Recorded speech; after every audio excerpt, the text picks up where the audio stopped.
Audio from my mic here, like just overall sound. You want me to kill that, or is that okay? How does it sound?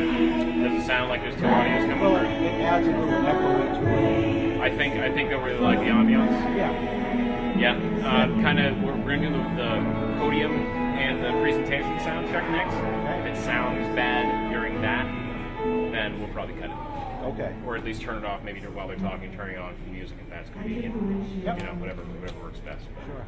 Use your best judgment. You know. Okay. Cool. Thank you. Yep. Thanks.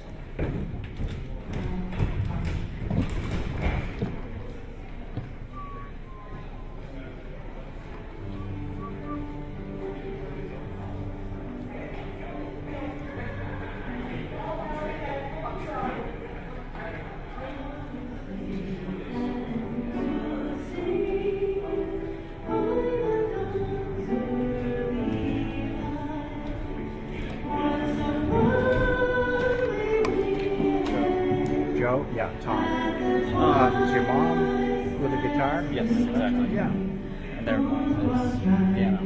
Yeah. Nice. I just wanted to, you have the, you are able to see what the level is coming in? Yeah, through here, through the viewfinder. Yeah, so I can, if you need more or less, I have the ability to adjust that. Okay. I'll go up or down with the level. Which, have you noticed anything? Testing, 1, 2.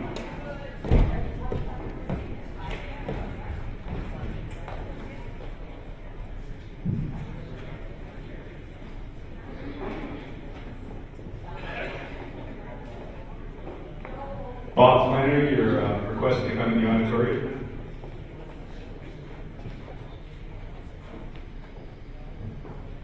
While we're waiting for him, can we get everybody to sing the national anthem with us?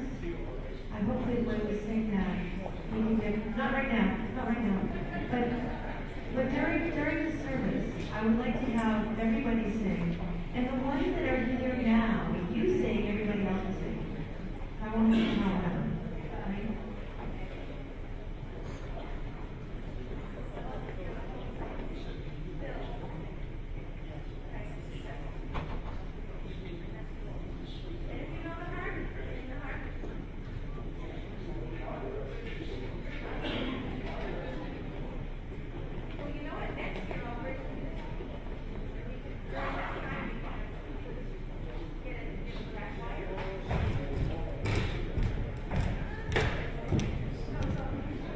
How's it going on your end? It sounds great. Yeah. Sounds good on my end.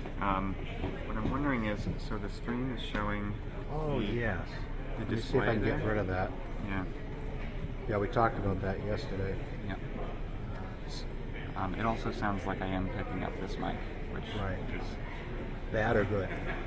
Um, I can turn it down some too. yeah, I'd like to Or even take it off. hear how it sounds without that. Yeah.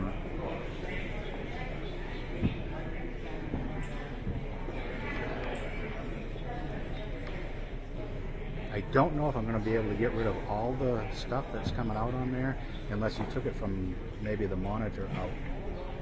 But I think you needed the SDI out from here. We need the SDI. Yeah. So But is there another SDI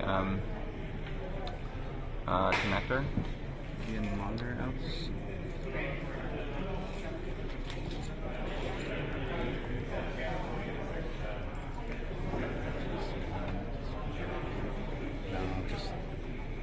mean, there's other connections like HDV, and there's some down here too, but I don't know if you got the right connections for these. No, that's all right. Let's just Let me make try to this kill place everything the that I best we can. can. I was hoping to keep the audio levels on there, but Yeah. audio level, I'm gonna leave that one on, time code. Yeah, unfortunately, it seems like anything that's in the viewfinder is also going to be on the stream. Yeah. So, if you can, like, battery, disable.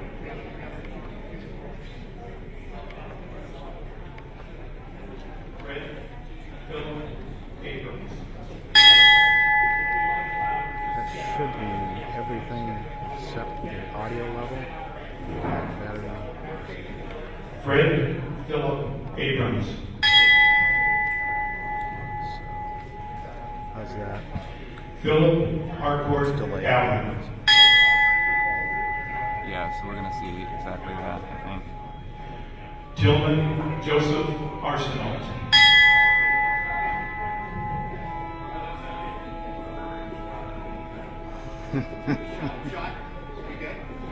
Good. Yep. Yep. Now, if you want, I can shut them off, and we can just go with what you know. We're all set up. Just go with it. Let's go with it. Looks As good. is. Yep. Okay. That's fine. Blair Thank you. Okay. Yeah. Is it Sean? Thanks, Sean. Blair Yeah. Laptop. Ronald Eugene Maine. Daniel W. Beal Jr.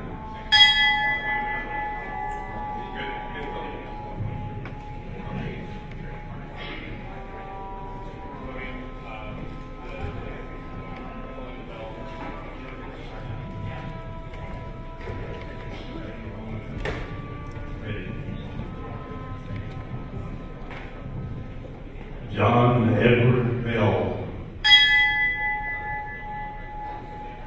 Robert Donald Bedman.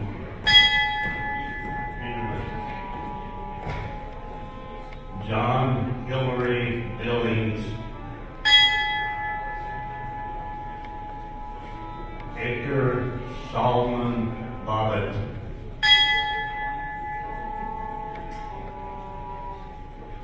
Gerald Charles Foster.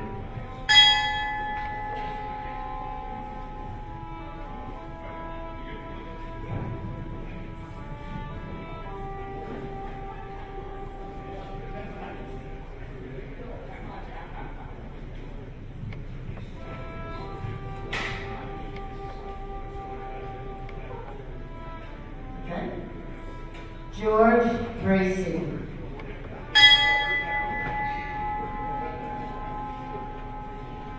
Richard Paul Brand. Richard James Karkowski. Patrick Wayne Conway. Excellent, thank you.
Testing, 1, 2, 3.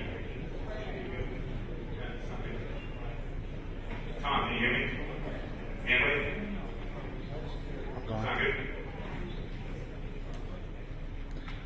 Getting a little interference. What's that? Getting a little interference. Still a little bit of interference? Yeah. Still interfering?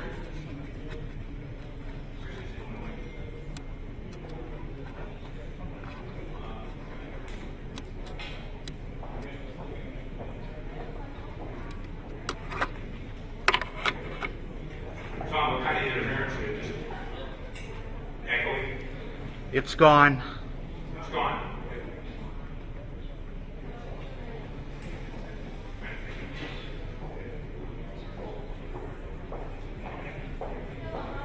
Say we're ready. I think so. Could he do another podium 1, 2, 3 at the podium?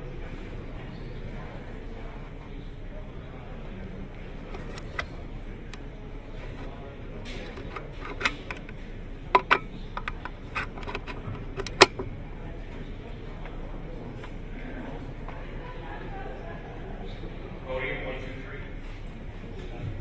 Podium, 1, 2, 3. Podium, 1, 2, 3. Can you bring the level up Podium, 1, 2, 3. a little bit more? Podium, 1, 2, 3. A little more? Podium, 1, 2, 3. Okay, down. Podium, 1, 2, 3. Okay. Podium, 1, 2, 3.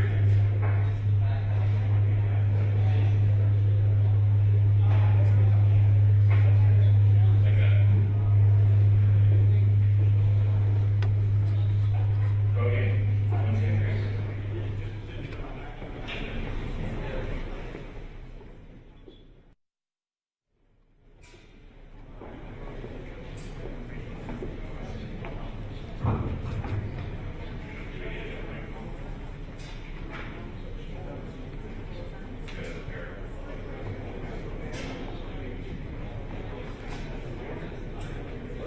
3.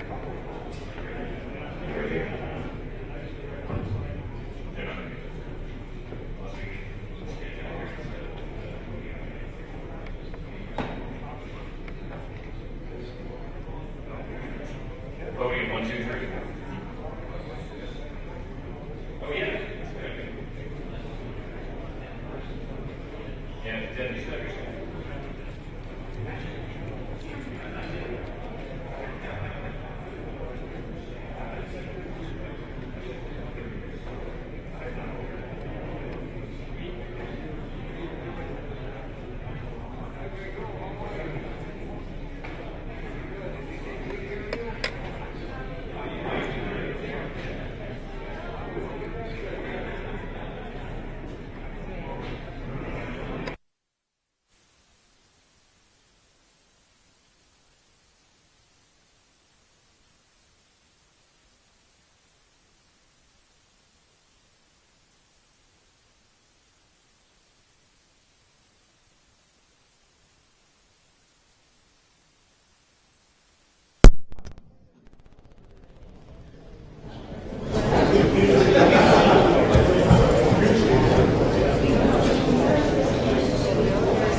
Presenter mic check.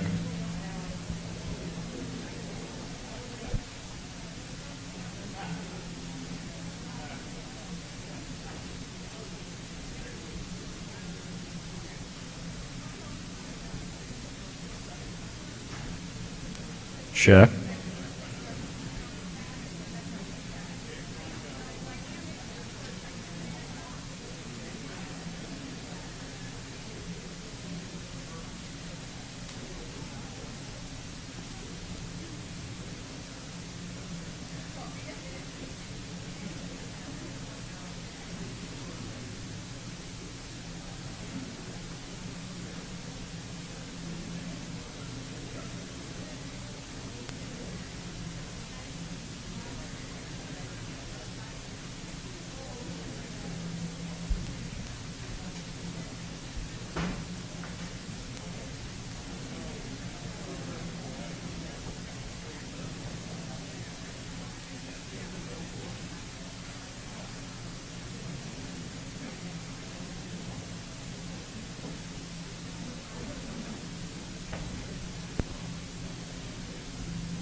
For the most part.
Good afternoon, everyone. Family members, we're going to do a Q&A. We're kind of just a skosh disorganized. We're really working on it. As soon as we get a cordless mic, we're going to start a Q&A with all of the former crew. I'll be running around. I'm Scott McCord. I'll be running around with a microphone if anybody has a question for these guys, and they will answer it to the best of their ability and try to get them on the humorous side because they do have some really fantastic stories to tell.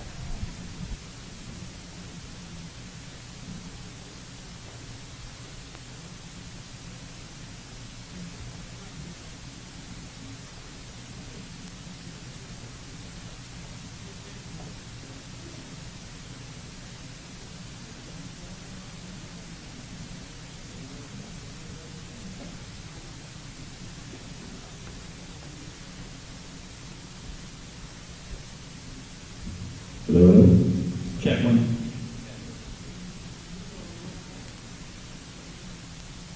I'm good to go. You want to do an introduction for all the guys? Have them introduce themselves?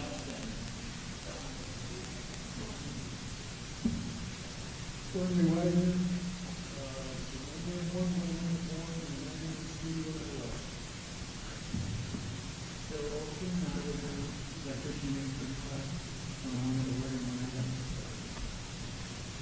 David Butler, Ian Free,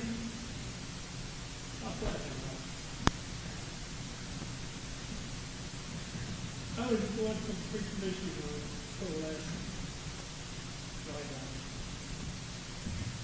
I'm Ron Estes, with IC2. I work both forward and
I knew Thresher, but didn't associate a whole lot. I know he was a very nice man.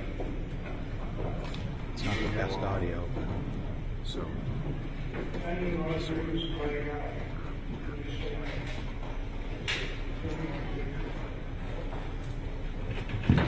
I knew Roger, he gave something accomplished. He was very friendly and a good family man.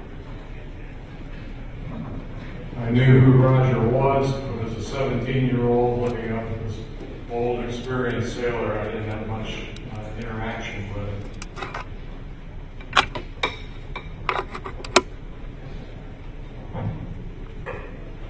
Hello, gentlemen. Thank you for allowing us to ask you the questions. Wondered if you could tell me any stories about my dad, Jack Loomis, and if any of you ever beat him at cards. How could we beat him? He cheated. I knew Jack Loomis very well. He was the chief radioman on the boat, and I was the seaman, actually seaman apprentice when I came aboard. And I wanted to be a radioman. And as I've told your brother, I did eventually end up being a chief radioman on other submarines. I knew Jack very well and the rest of the radio gang. Wonderful person. I mean, truly wonderful. As far as stories go, I hung out with Lloyd Mathis and Joe Walsky occasionally, but again, 17-year-old looking up at a chief, I didn't dare go near him that much. After 5 years on a naval submarine, I didn't know a lot about some of the electrical and some of the other things. And I was fascinated with radio, and definitely gave me a lot of insight and definitely helped me understand, things we did and things we didn't do. Thank you. Chief Loomis was a lot of fun to be around. I was nowhere near chief, and even one of the people that stood out in my mind was treated everybody the same, was exceptionally nice, easy to get along. I knew the chief, I was a sonarman in the Radio Shack and the sonar room were adjacent, so I got to see him quite often. And I know there was a coincidence turned out that it seemed like every duty day he was my duty chief. We got along pretty good. Wonderful guy. Yeah, he was a really nice guy, and we had so many chiefs at the time. He was a stand-up. I knew Jack was fantastic because I was in units, one of the units. And he was very nice to you. He was good, obviously, he was really nice to us. Well, we used to call him Nose Corner, which meant for us that he was one of the guys up forward. But, we always had a great time together. I knew this, but just that he was a chief on board. Something we ought to explain is that on the new class attack, Thresher class, the dividing line between aft and forward was grade 52. Grade 52, you were going aft, you walked into the tunnel, the reactor compartment tunnel, and then back to the machinery spaces. If you were going forward, grade 52 was going forward. And so we affectionately called the forward guys the forward cubes. And we knew them, but we didn't weren't that close to most of them.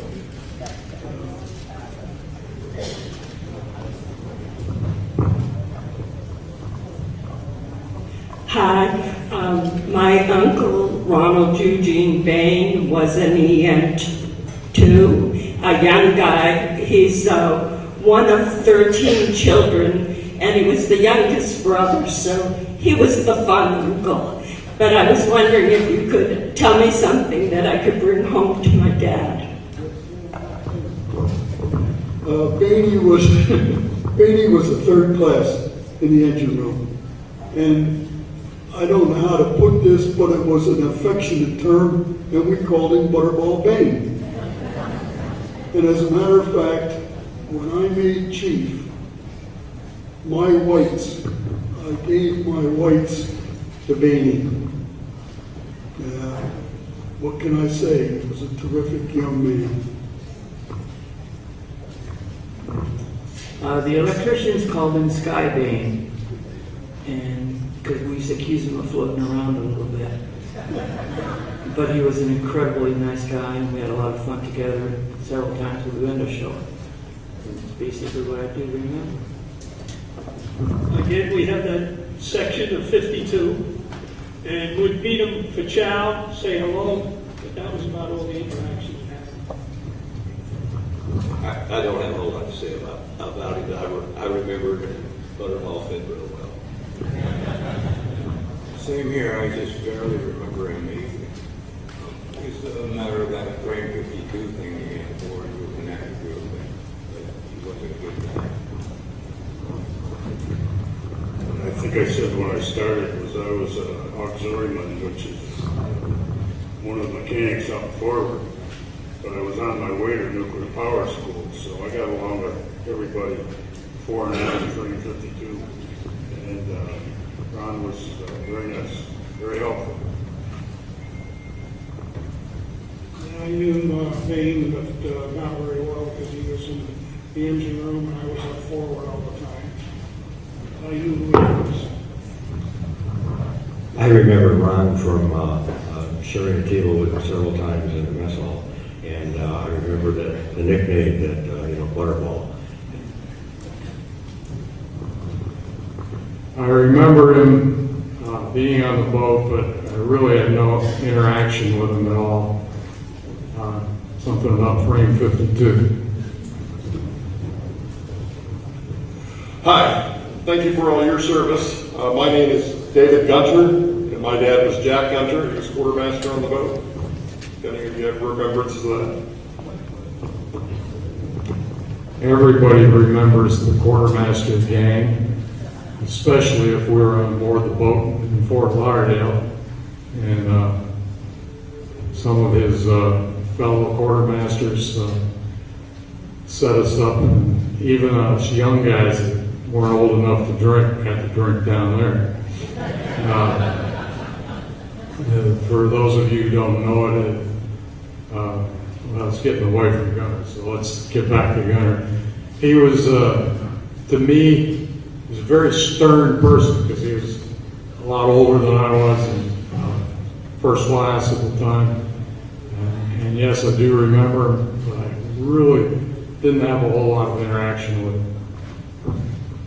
I remembered him from, again, helping in some requalification, which was a must, and he was very helpful.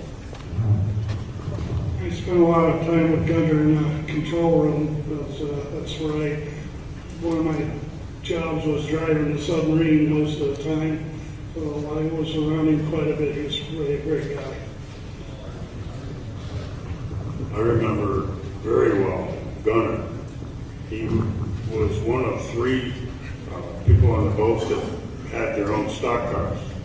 And we had a Beast bomber, and Karkowski and Harry Joyce had the big stocks. And we used to go out to Harry's and work on the cars on our off time. Very nice.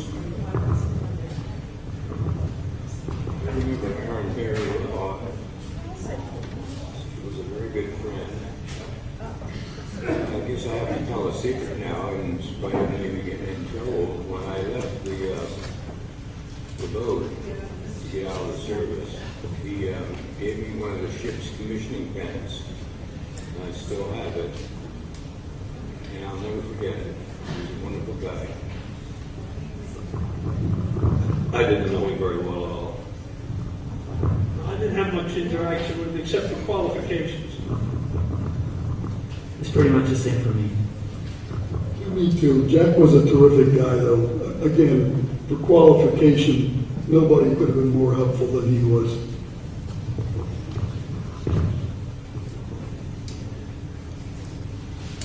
Good afternoon, gentlemen. Thank you for your service. I'm the sister of Lieutenant John Smars. I'm sure some of you are very familiar with him. I know one story, but I'd like to hear more.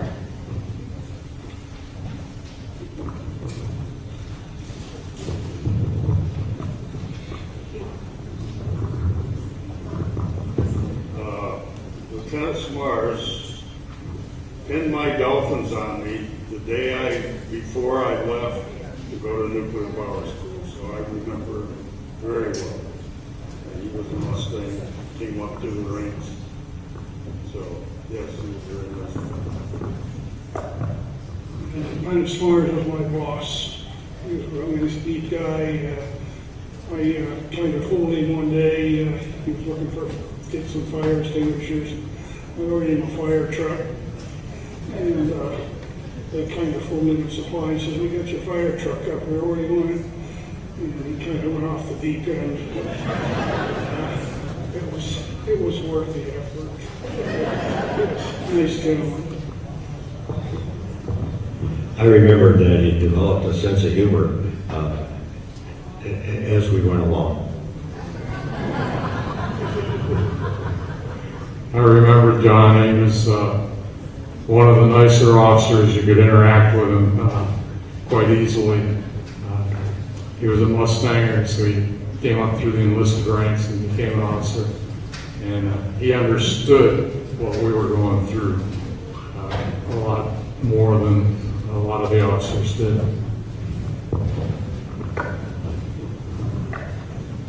I'm Marty Vashon. I built the Thresher.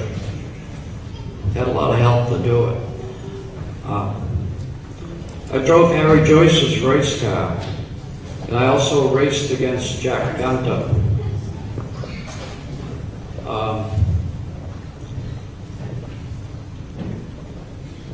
Jack was a mid-pack runner, unfortunately, and the beautiful hobby shop in the shipyard, I said, "Jack, with that beautiful hobby shop and all, and that's the best you can do?" Jack said, "I keep the Karkowski's house. I have a wife and 2 kids on base. They won't let me bring the car on base, let alone work on it in that hobby shop." I'd like to see a plaque for Jack Gunter put in that hobby shop where Jack could be there for an eternity rather than be denied an access. Jack was a very brave person, and he was terrified of Thresher. I knew him, but he went anyway.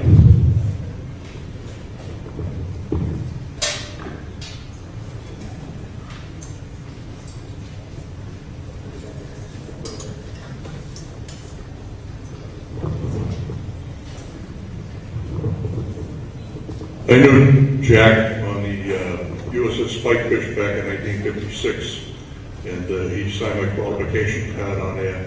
And so did Pat Gunn. He was on Spikefish with us back in '56.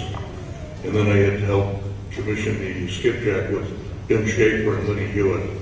And when the Thresher was down the Electric Boat Company in August of '62, Lenny Hewitt looked me up. I was working at the Electric Boat when I got out of the Navy, and took me through the Thresher. And great bunch of guys, great bunch.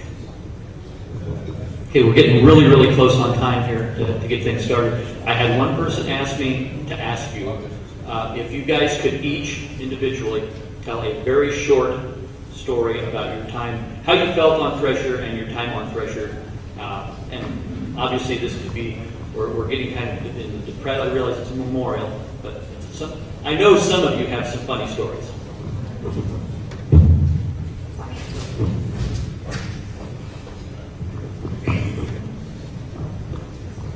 Christensen was a seaman, and unfortunately Christensen didn't get a bunk most of the time.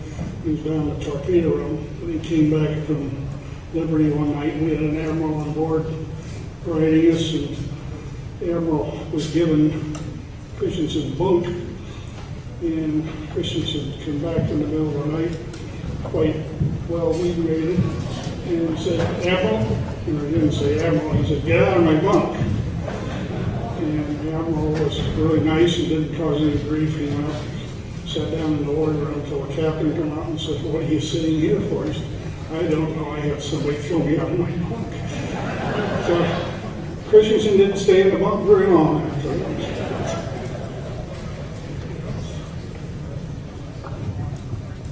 I have a couple of little stories about the Storm, a couple of the Storm, and we had a loosey-goosey gang in here. one time the swearing on the ship got a little heavy, and the word came down from the top, of course, we got to knock that off. So the sonarmen got together and put a jar in the sonar room, and every time we caught each other swearing, we had to put a quarter in the jar. So one day the sonar officer came in and saw the jar and wanted to know what was going on, so we told him that we caught swearing, put a quarter in the jar. Well, his next question was, what's going to happen with the money when the jar gets full? And one of the sonars told him, well, the next port we pull into, we're going to go on shore and go to the house of the open news. And he says, I knew I should have never asked. Turned red and walked out.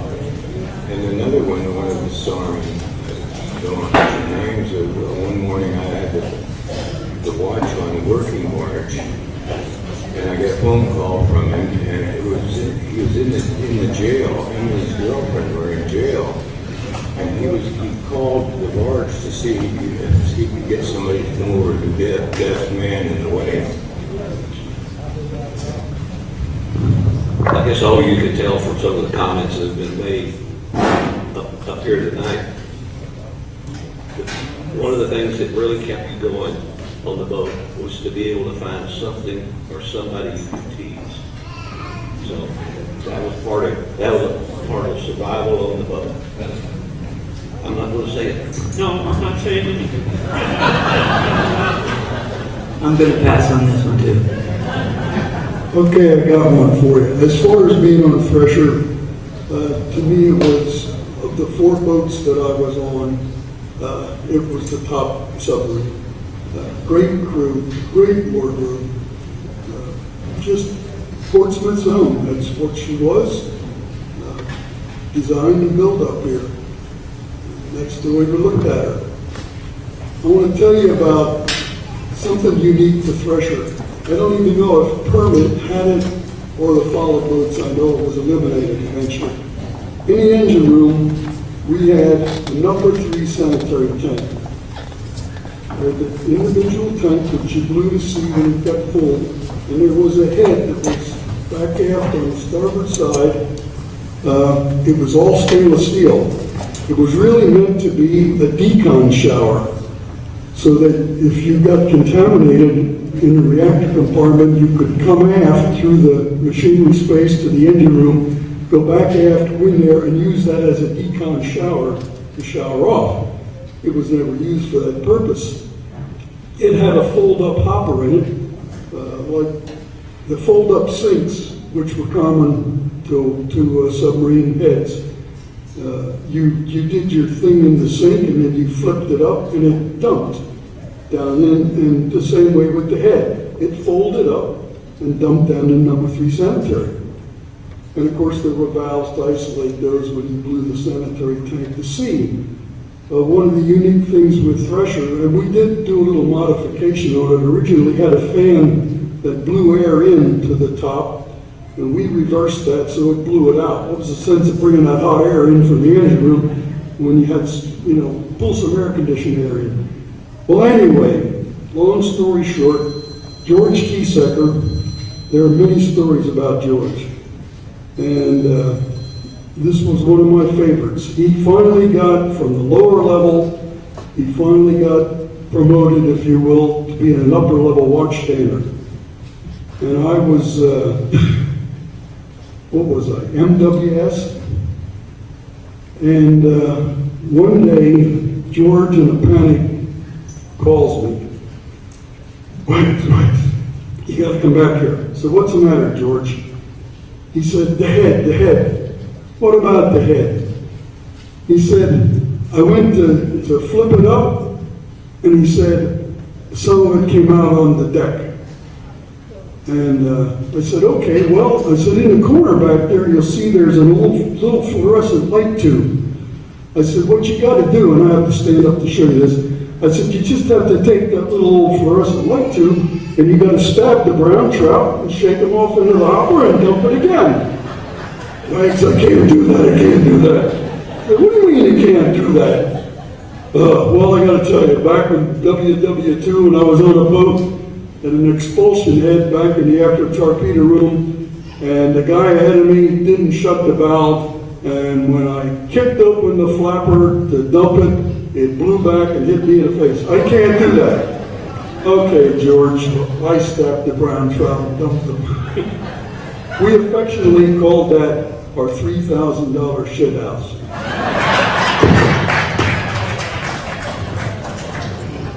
Well, thank you guys very much. Family and everybody out here, talk to them anytime you see them.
Like the Dickens, to save the space that they have for burials, which makes sense. So if you understand that, that's why this is a difficult process. Now I'd also like to comment briefly in terms of why we do this. I'd like to start with USS New Hampshire. Live free! Or die! Hampton! Springfield! Last, New Mexico.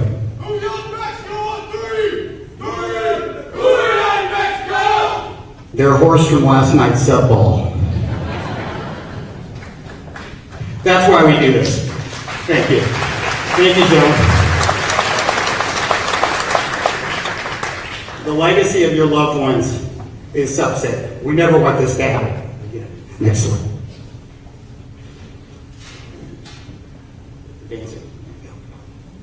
All right, here's the design. So what you'll see is something very modest, the same size as the Vietnam helicopter pilots and crew members. 2 foot 8 inches, only 2 foot high, roughly 1 foot 9 inches, so very, very modest. This will fit along a walkway in a non-burial area. And then we will not get in trouble with Arlington, and they can't push us back on that front. Next slide. Here's an image of it. That's a rendering of what it's going to look like. I just heard from Arlington 2 days ago, and the blue that's on the water behind the submarine, Arlington will not allow any color on any monument, so that'll have to be grayed out. That's fine. Everybody like that? Look good? Okay, next.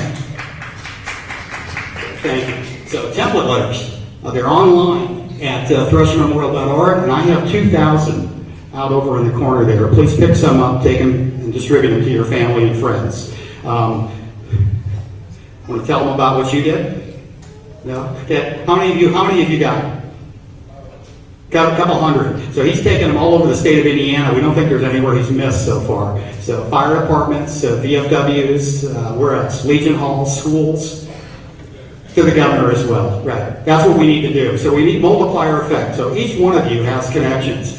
Go out and talk to those people about Thresher. Tell them the story. And what I want you to do is when you hand them the letter, have them sign it next to you. And then you take them and mail them for them so they don't have to worry about the postage. Please do this. We need as many as possible. Okay, next. All right, here's the response we got back. Unbeknownst to me, when I asked for all these letters, I didn't know that there's legislative requirements that every letter Arlington receives, they have to respond to. I went, whoops. So, Kevin, would you mind if we do a blanket letter? Absolutely, was my response. This is a blanket letter, but it's very instructive to read. So the fine ones, the top paragraph is fine, and then they start talking about, please keep in mind, the placement of the commemorative monuments reduces the availability of land to fulfill our primary mission. Okay, so right there they're telling you, we don't have space. And then they say, okay, we take these very seriously, we must conserve, once again, the space. And once again, they make a comment about the long-term maintenance of any monument has becoming taxpayer expense. They changed the rules. 5 years ago when I started this, I came up with a strategy to get in, and it was distributed to every flag in the Navy and the submarine force. I think Arlington got a copy. And they added the bullet that funding has to be required, not only for the payment of the memorial, but in perpetuity. So we have to have an account in perpetuity to be able to draw from 10, 20, 30, 40, 50, 60, on up to 100 years. Just keep going. So that means we have to have enough money in there to cover that. The memorial itself is very inexpensive. With the foundation stone, installation and transport, it's $6,000. Very inexpensive. However, the money necessary to be able to draw on that, think 30, 40 years what the rate's going to be when they go to try to fix it or replace their memorial. It's going to be a lot more money. That's where the funds are going to be needed. Get the next slide. Okay, so upfront costs we know about. Okay, and we're working now on that perpetual care components. And we're going to start a nonprofit online fundraising site. So I ask you all to be ready when we trip the lever on this, and please give generously to this. We're not sure how much we need, but I'll be putting that out in an email. Do I have everybody's support on this? I want to make sure we're going in the right direction. Okay, thank you. Take that there. One more. Ah, yes. And then what we're trying to hit, the next advisory committee is going to be held in September when they come back from their summer vacations. That's when we're trying to get this package submitted in time to get on their docket. It'll be in the Federal Register.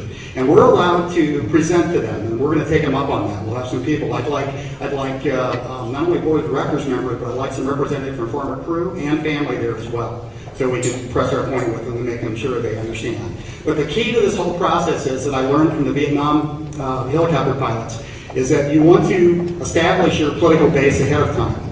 By them getting tens of thousands of these letters in, they're going to know that when they deny this, like they did with the helicopter pilots after 3 years, that we're going to be coming back politically. And so this is our foundation and our base. So as many of these as you can get. All right, thank you very much.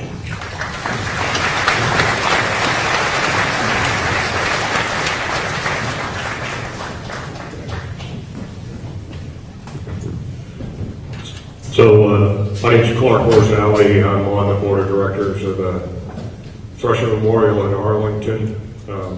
I've also been coerced to be into the treasurer of the group, since Kevin can't be both treasurer and the commander. I just wanted to add a couple of things that about the project. When I was in command of the shipyard at Bremerton, I had a copy of the Thresher report to Congress on my desk as a daily reminder that what we did was important. Another one of our board members, Vice Admiral Al Konechny, used to be the commander of Submarines Pacific, he can't be here with us today, but he sent, as part of his remarks, just a picture.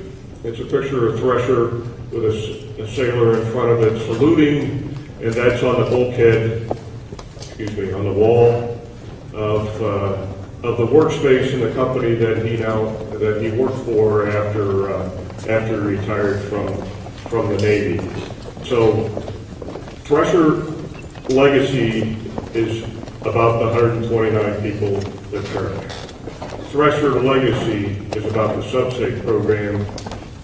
Those of you that are not familiar with submarine history know that we lost a submarine every 3 years, one every 3 years at peacetime before subsafe. One every 3 years.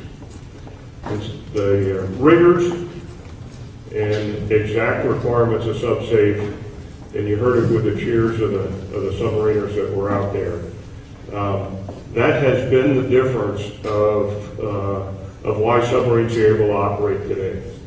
The subsafe program was utilized as a model for the reviews of the Space Shuttle Challenger and Columbia loss, and I actually had the opportunity in my last job in the Navy. I was the chairman of the Subsafe Oversight Council, and our responsibility was to make sure that we weren't getting complacent, that we continued with the diligence necessary to keep our submariners safe at sea.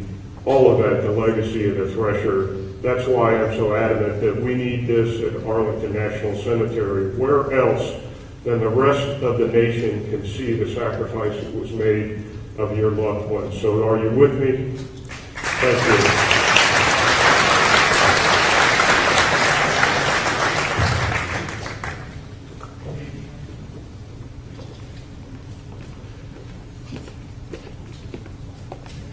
Gary?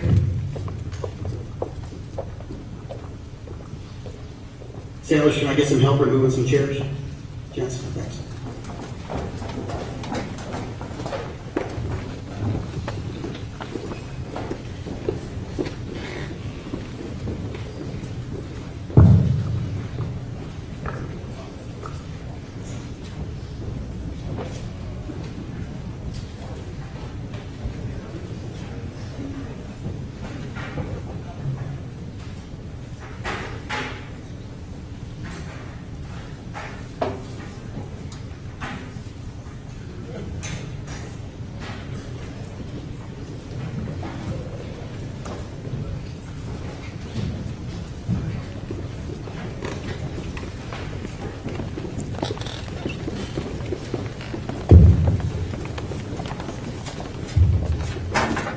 Good afternoon. On behalf of my sister Debbie and I, we would like to invite all of you to sing the national anthem with us when we come to that part of the service. We long to hear your voices. So please join with us when we get to that part. Thank you.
Good afternoon, ladies and gentlemen. Thank you for joining us at this year's memorial service honoring the men who proudly served on USS Thresher, SSN 593. I'm Gary Hildreth, former Thresher Base Commander, retired Master Chief, and honored to once again be your Master of Ceremonies today. We who proudly wear the gold and silver dolphins of the submarine service can think of no better way to honor and remember Thresher sailors and the civilian technicians and mechanics who rode her that day than to once again gather at this time in their memory. For those who are able to, please rise for the parading of the colors, the Pledge of Allegiance, and the playing of our national anthem. Color Guard, parade the colors.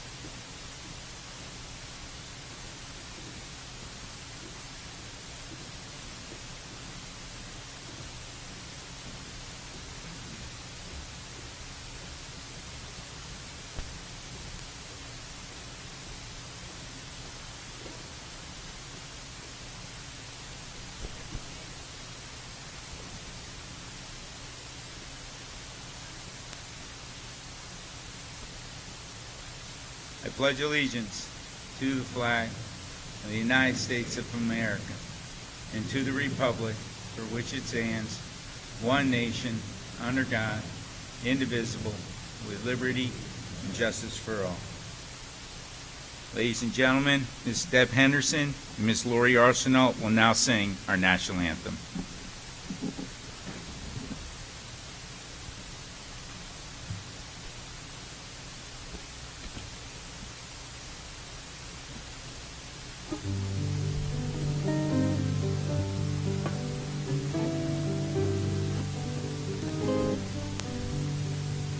Oh, say, can you see by the dawn's early light what so proudly we hailed at the twilight's last gleaming, whose broad stripes and bright stars through the perilous fight o'er the ramparts we watched were so gallantly streaming, and the rockets' red glare, the bombs bursting in air, gave proof through the night that our flag was still there. Oh, say does that star-spangled banner yet wave o'er the land of the free and the home of the brave?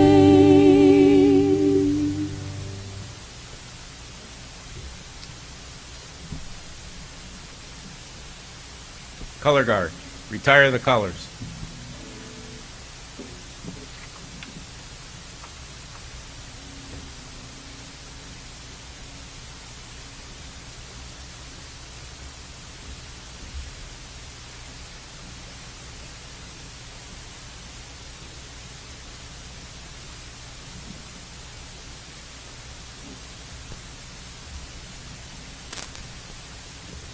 Lieutenant Andrew Briggs, Navy Chaplain, will now deliver the invocation.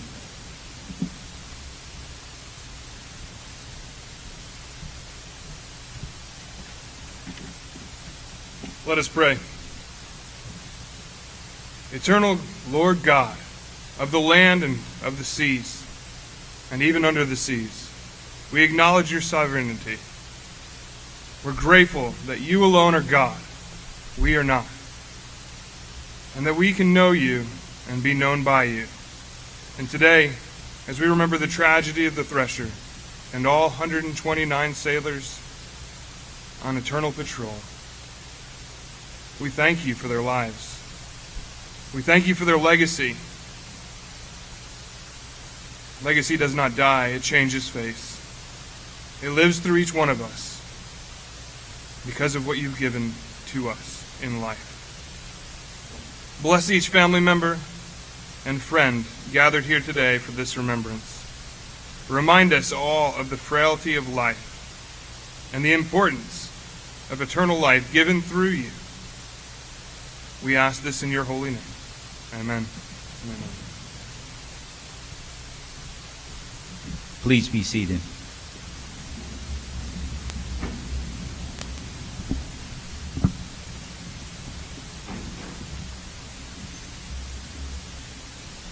When a new chapter of United States submarine veterans was organized in 1989, those charter members, in their infinite wisdom, decided to honor the memory of their shipmates lost on USS Thresher by naming the base for Thresher.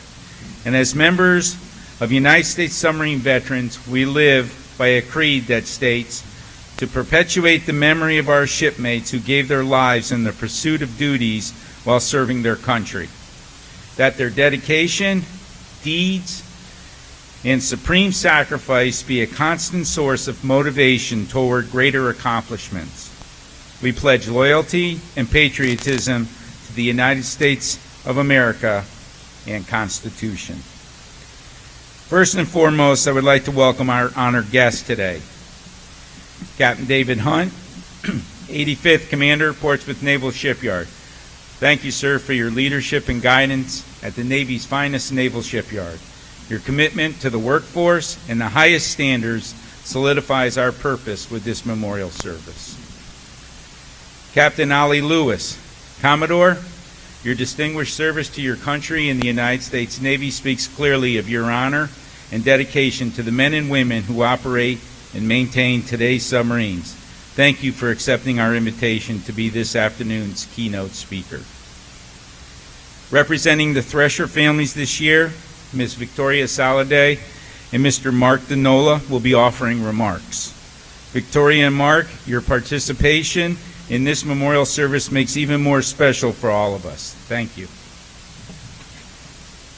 In the audience, it gives me a great deal of pleasure to recognize various groups who have joined us today.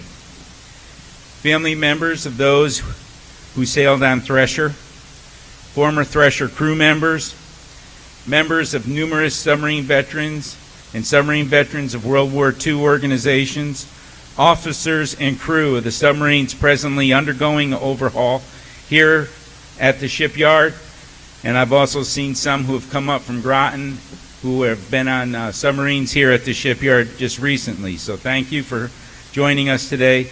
And staff and employees and former employees, retired employees of Portsmouth Naval Shipyard and the proud and dedicated Naval Sea Cadet Corps. Thank you all for attending. Our first guest speaker this afternoon is Captain David Hunt. Captain Hunt ranged from Philadelphia, Pennsylvania, and was commissioned as an ensign upon graduation from Virginia Polytechnic Institute and State University in 1990. In addition, Captain Hunt has earned an MBA from the Lally School of Management at Rensselaer Polytechnic Institute and a Naval Engineer degree and Master of Science in Mechanical Engineering from the Massachusetts Institute of Technology. Captain Hunt has served aboard the nuclear-powered Fleet Ballistic Missile Submarine USS Daniel Boone and nuclear-powered attack submarine USS Bluefish. In July 2016, Captain Hunt assumed command of America's oldest continuously operating naval shipyard, Portsmouth Naval Shipyard. Ladies and gentlemen, please join me in welcoming to the podium Captain David Hunt, 85th Commander, Portsmouth Naval Shipyard.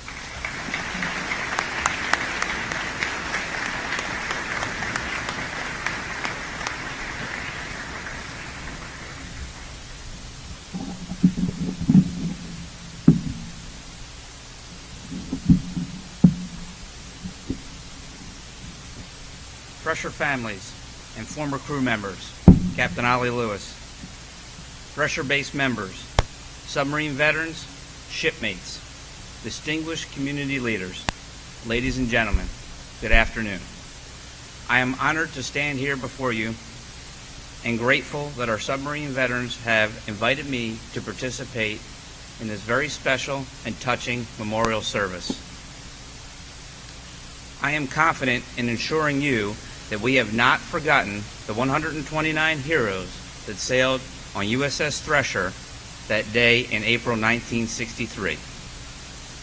As the 85th Commander of Portsmouth Naval Shipyard, I am privileged to work alongside the best sailors, engineers, and craftsmen and women in the nation. They too have not forgotten the ultimate sacrifice these men paid for our freedom that we so dearly enjoy today. For those with ties to the Portsmouth area and those in the submarine business, the connections of that ever-receding day have on the closeness that seems to never change. Come back and reconnect us in sobering ways. How we respond to those connections, how we resolve to do our part to prevent another Thresher, is part of our culture and heritage that is relevant in each and every one of us here at Portsmouth Naval Shipyard. From the newest apprentice on the shop floor to my senior leadership at the shipyard, the loss of the Thresher, her crew, and the civilians from Sperry, Raytheon, and Portsmouth Naval Shipyard that sailed her still weighs heavily in all of our hearts and minds. Every day that passes, we work just a little bit harder and a little bit smarter to ensure that our work is of the highest quality. We hold one another accountable to the highest standards. Our workforce is responsible for the maintenance performed on our Navy submarines and accountable to the ship's commanding officers and their crew. It's personal at this shipyard.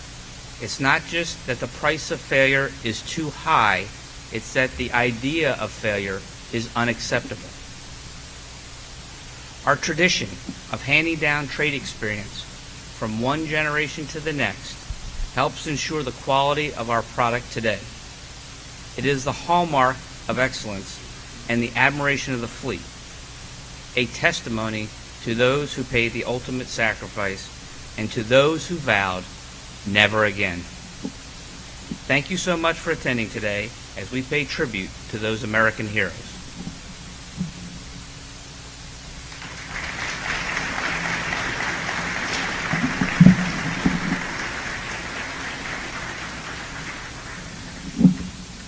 Thank you, sir.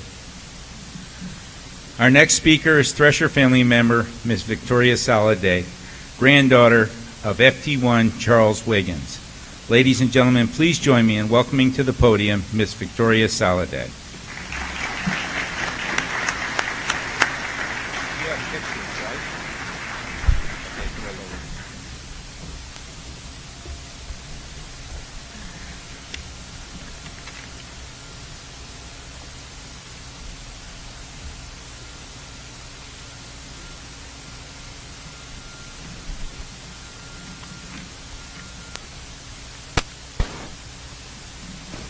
Hi, everyone.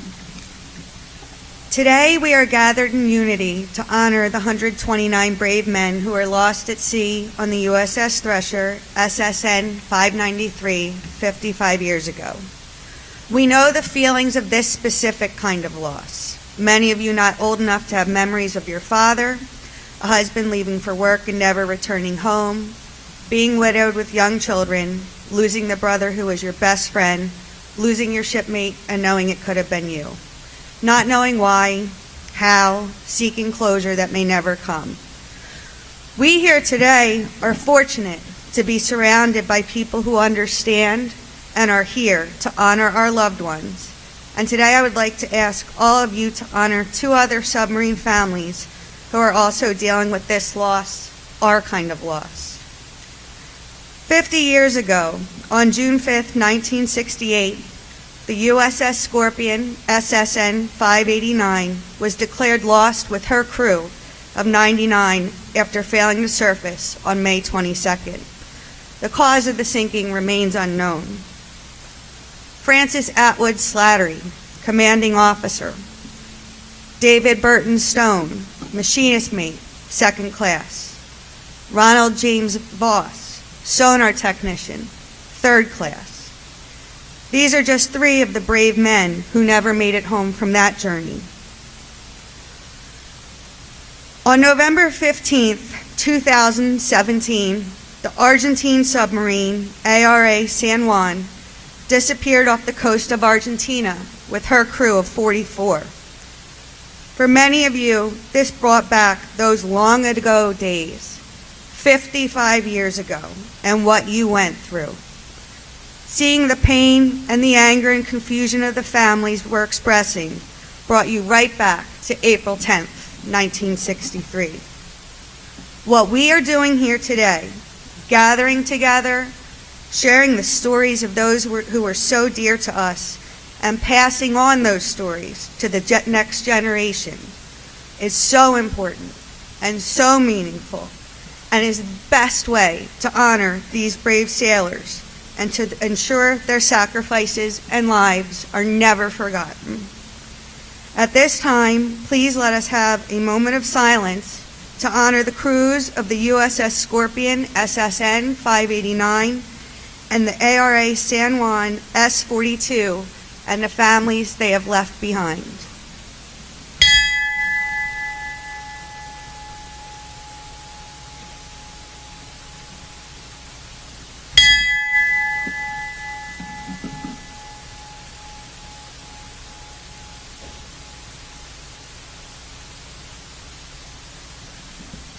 Thank you. In 1965, David B. Miller wrote a submarine-specific variation to hymn, Eternal Father, Strong to Save. Lord God, our power evermore, whose arm doth reach the ocean floor. May the families of the USS Scorpion, the ARA San Juan, and the USS Thresher take comfort in knowing their loved ones are home.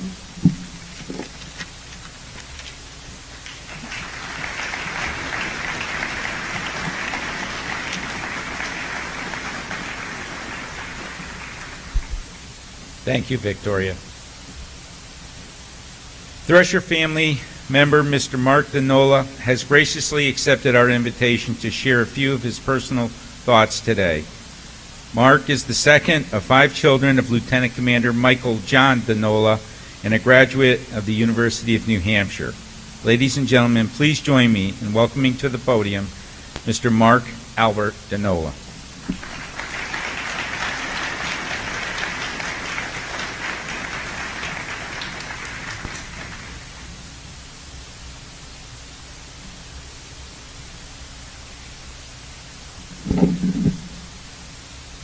We're going to turn off the lights.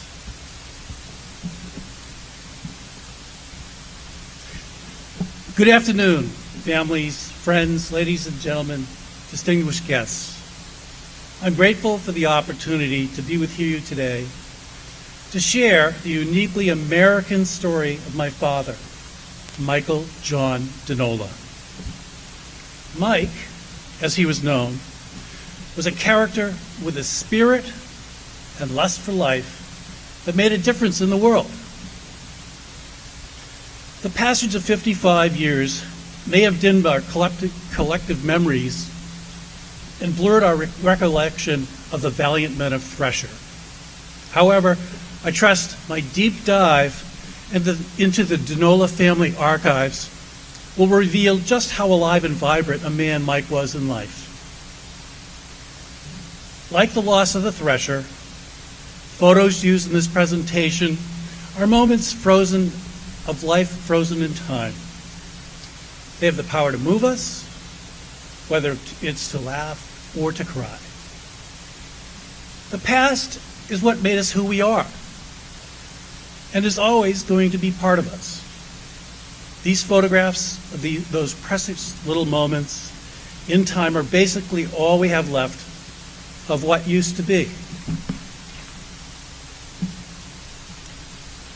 Mike's story begins with his father, Nicola Arturo Dinola, who was born December 4th, 1894, and raised alla Napoli, near Naples, Italy.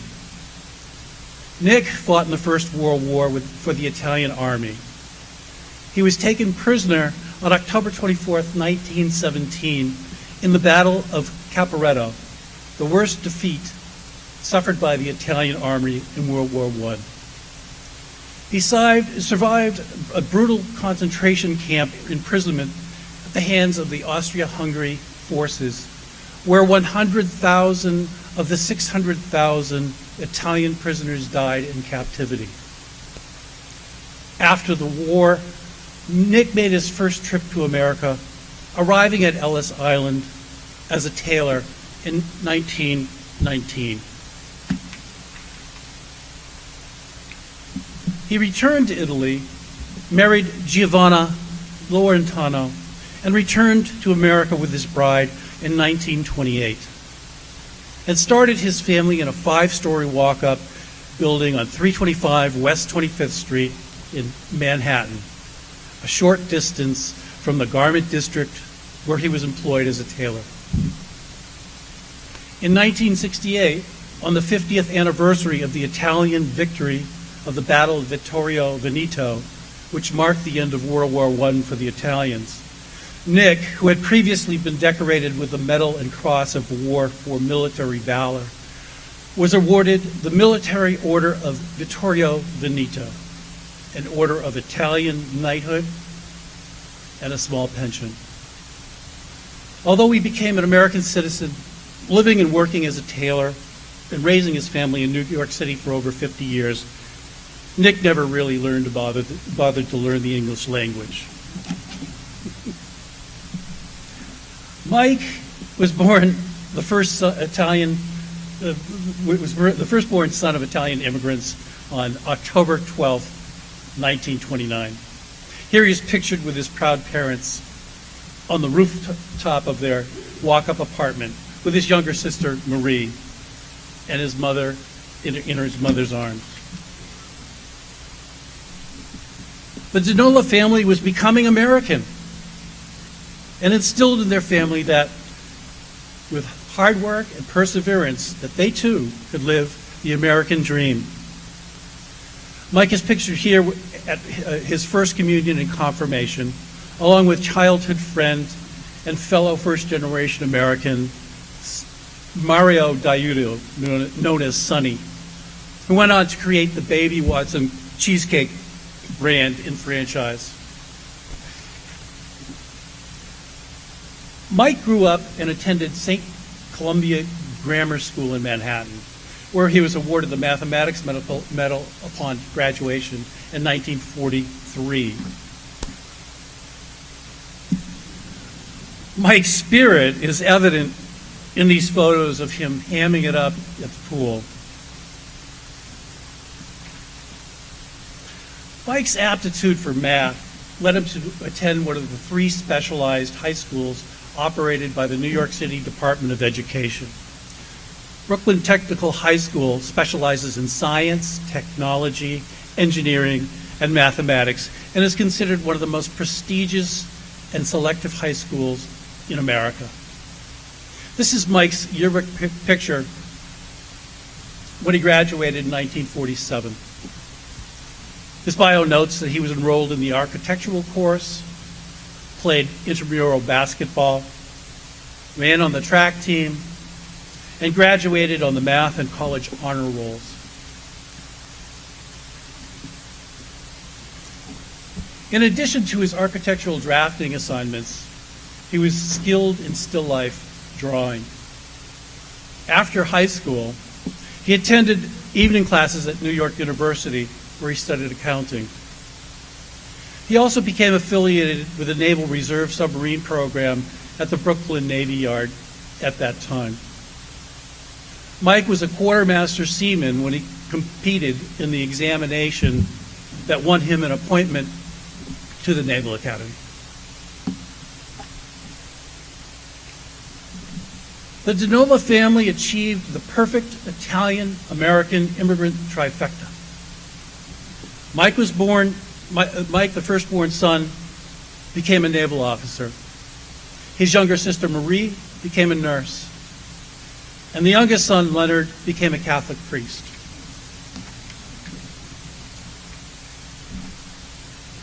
Mike met his future wife, Edna Gertrude Zimmerman, on a blind date. Edna was taking graduate nursing courses at NYU at the time. A nursing friend was dating a midshipman who returned with Mike to New York City on leave. The hockey game they attended was not romantic, but love ensued despite the less than idyllic choice of venue. Mike entered the Naval Academy in June 1949 and graduated with the class of 1953. Here Mike is getting a little assistance with his shoulder boards from Edna and his mother. Mike was a man of character, having graduated third in his class. Mike was a character, having succeeded in graduating the Naval Academy despite accumulating more demerits than any other midshipman in his class.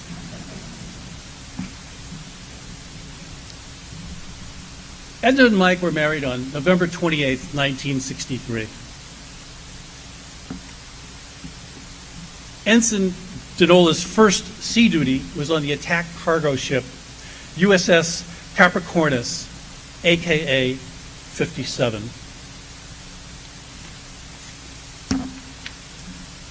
Michael Jr. arrived in Virginia on February 24th, 1954, 5 pounds, 9 ounces, at 3:55 a.m. Proud father Mike and Mike Jr. are pictured here at the Italian dinner table.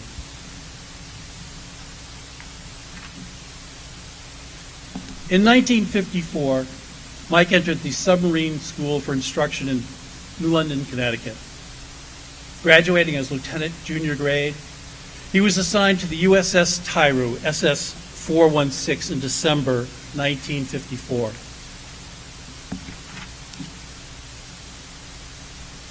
Mike qualified in submarines in February 1956 aboard the USS Tyru. Mike served as the electronics officer aboard the Tyru. The photo on the left was taken off Oahu, Hawaii. The photo on the right was taken in Pago Pago Harbor in Samoa. I arrived in Honolulu, Hawaii on August 22nd, 1956, 7 pounds, 8 ounces at 3:10 in the morning. That's me with my first birthday cake on the top right. Mike and his boys playing a little horsey in the backyard, pictured in the bottom right. In September 1956, Mike was transferred to the USS Starlet, SS 392.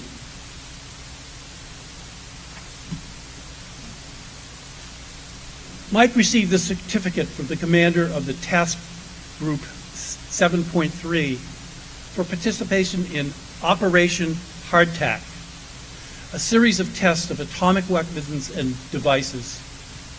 The USS Starlet was deployed as a submerged target submarine 3 nautical miles away from surface zero of the Wahoo shot, a 9-kiloton nuclear bomb blast set off 500 feet below the surface of the ocean. Mike served in that command until May 1959, when he was selected to attend nuclear power school in New London. Mike is pictured at the left at a party aboard the USS Matsonia, returning with his young family to the mainland from his tour in Hawaii. The photo on the bottom right is the young DeNola family attending a formal dinner aboard the USS Matsonia. Mike completed the advanced nuclear power course as lieutenant, followed by more training in nuclear power in Schenectady, New York, in December 1959. Deborah Marie arrived prematurely in Yonkers, New York as an early Christmas miracle present on December 22nd, 1959. 3 pounds, 10 ounces, 12 a.m. This was during a holiday visit to Mike's parents in New York City. Deborah is pictured on the above right with her favorite doll and on her Grandpa Zimmerman's lap in the bottom right.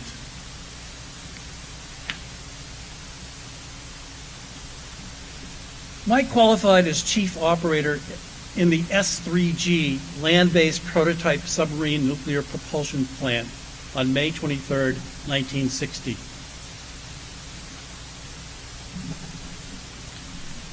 Matthew Leonard arrived at the Portsmouth Naval Shipyard exactly 1 year to the day after his older sister Deborah on December 22, 1960. 7 pounds, 9 ounces at 10:30 in the morning. Matt is pictured helping his mother by changing his own diaper on the above right. Proud Mike and most of his family are pictured on the bottom right.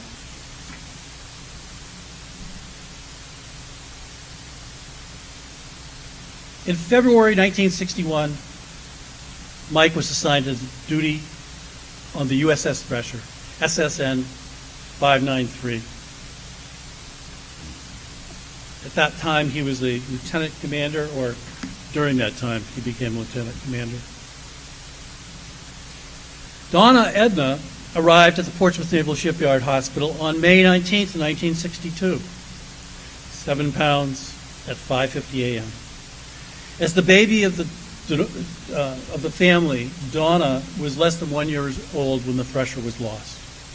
The picture at the bottom right is the last photo in the Denola archives of my father, pictured with all his children, on Christmas Eve, 1962. Being assigned to the Thresher allowed Mike to spend more time with his growing young family. The shakedown and testing cruises were shorter than those earlier in his career, allowing for more time for a vegetable garden and extended Italian family dinners. Both Mike Jr. and I were taken on tours of the new submarine.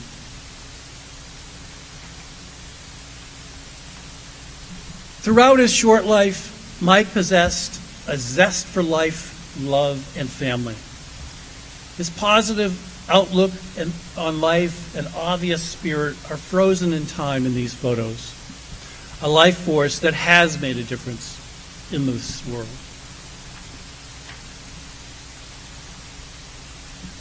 On Wednesday, April 10th, 1963, I was on the playground at Rye Elementary School at recess in first grade when a call went out for several children to come in early from recess. I did not know why I was singled out in this special group. Something about trouble with my father's boat. I was home when the Navy officers in formal dress white uniforms arrived in our yard to deliver the official news to my mother of the loss of the Thresher. Denola family life changed. Mike Jr. became the man of the house at age 9 and sent this Easter card on behalf of the children. Quote, "To Mother, this card and Easter lily is from Donna, Maddie, Debbie, Mark, and Mike. With love, Mike." End of quote. The AP photo was published six months after.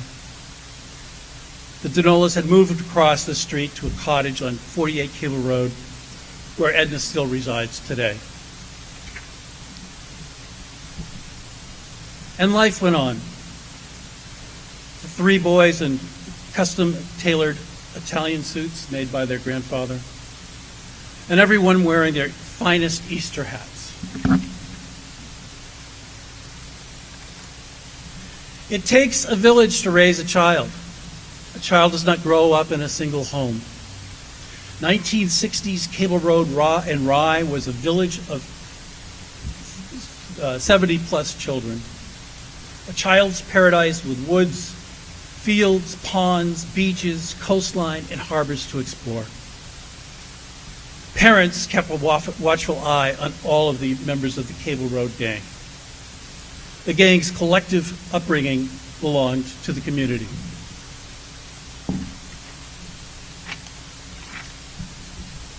Michael John Dinola, a first-generation Italian-American, an immigration success story, a man of honor, courage, and commitment, a Cold War warrior, an American patriot,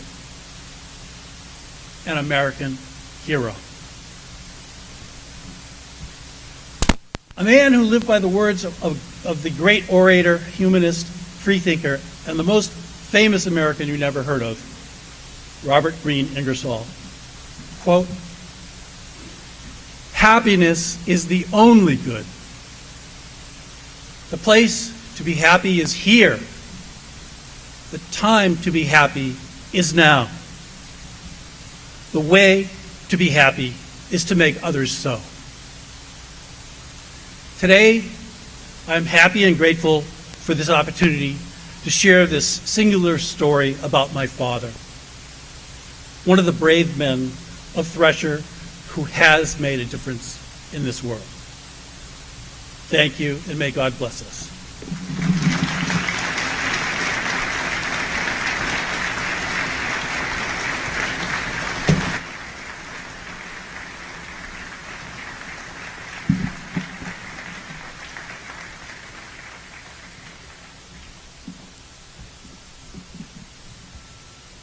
Thank you, Mark, for those very personal reflections and memories.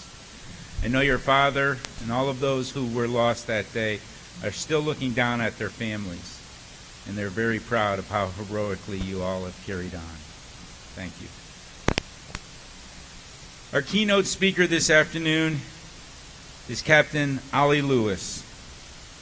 Captain Lewis Rains from Baton Rouge, Louisiana, graduating with distinction from Boston University in 1991 with a degree in mathematics. Captain Lewis was commissioned through the Navy Reserve Officer Training Program.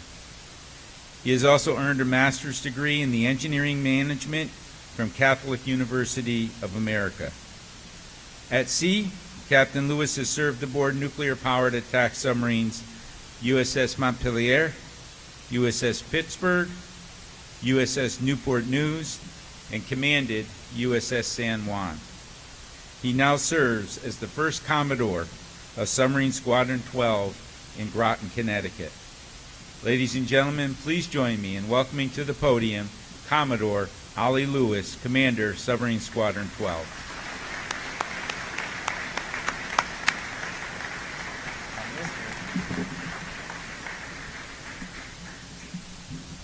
This is an incredible occasion and opportunity for me to participate in such a meaningful ceremony.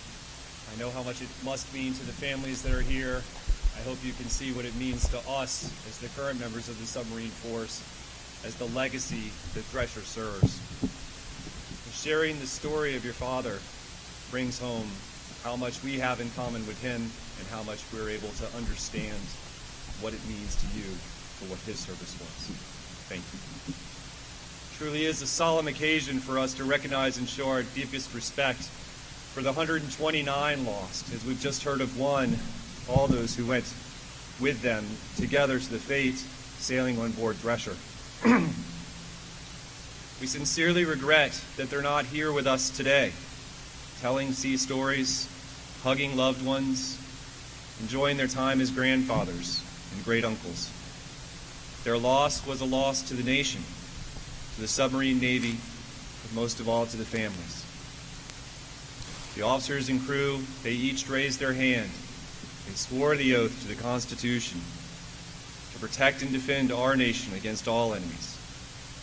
And that was no small decision, as the nation at that time was at the height of the Cold War, countering Soviet-Russian aggression at every turn. And the submarine force was at the forefront, building new submarines at a frenzied pace, overhauling them, getting them back out in order to sneak into Soviet bastions and confront those guys across the globe. We operated nearly 120 submarines, over twice the size of today's force. And we were ushering in nuclear power, only a few years into its maiden voyages of the Nautilus. And we knew that that was the endurance and lethality that we needed to be successful in the fight. It was an incredibly critical time for our nation to prove that we were the premier technological power. It was the era in which we were chasing our way to the moon, the Gemini and Apollo programs leading the way. And I have no doubt that strong pressure existed for us to treat this tragic loss as the cost of doing business in a dangerous world and not to dwell on the mistakes that led to it. But the courage and commitment of our leaders would not allow a blind eye to our failure. Admiral Rickover did not shy away. He said, "I think it is important that we reevaluate our present practices, where in the desire to make advancements, we have forsaken the fundamentals of good engineering." An arrogant nation would have looked aside, but this loss of life would not become an empty martyrdom or a propaganda tool. This loss of life would be recognized as both tragic and preventable. Thresher would become synonymous with the development of a new approach, submarine safety, the SubSafe program. Future design and operational tests would forever be changed to ensure the survivability of our submarine under the most difficult of circumstances, peacetime, combat, across the entire now 40-year life of ships that we operate. Most of all, to generations of submariners, past and present, Thresher is a constant symbol of our unwavering commitment to safely operate in the punishing undersea environment. The margin for error is terribly small. We guard against complacency, and we rigidly uphold high standards of design, operation, and training, lest we be reminded by the power of the sea and the loss of irreplaceable loved ones. So as spring breaks and we celebrate life, let the bell we chime today break through our daily distractions. Let the gun salutes shatter our peace and shake us to the core, in stark reminder of the tragedy that we must tirelessly work to prevent from ever happening again. May God rest the souls of those men on board Thresher, and may he guide us with wisdom and courage to avert such a tragedy from ever happening again. Thank you.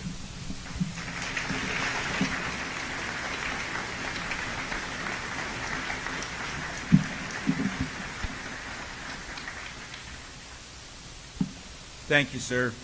We can't thank you enough for being our keynote speaker today.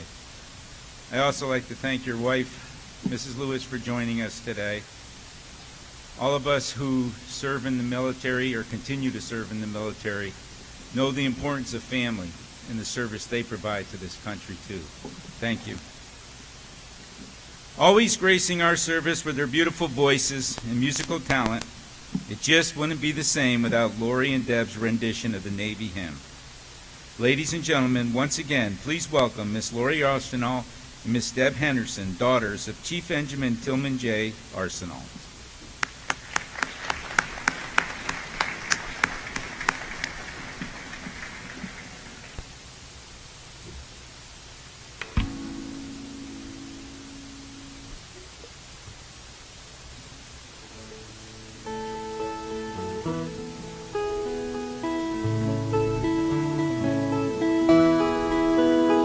Eternal Father, strong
walk is dawn, the foaming deep, and calm the mist is raged sleep.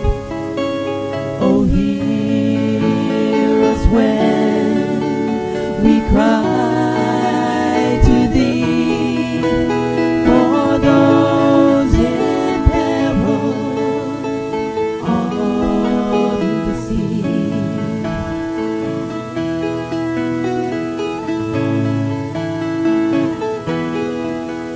Most Holy Spirit, who didst brood upon the chaos dark and rude, and bid its angry tumult cease, and give for one confusion peace. Oh, hear us when we cry to thee, for those in peril on the sea.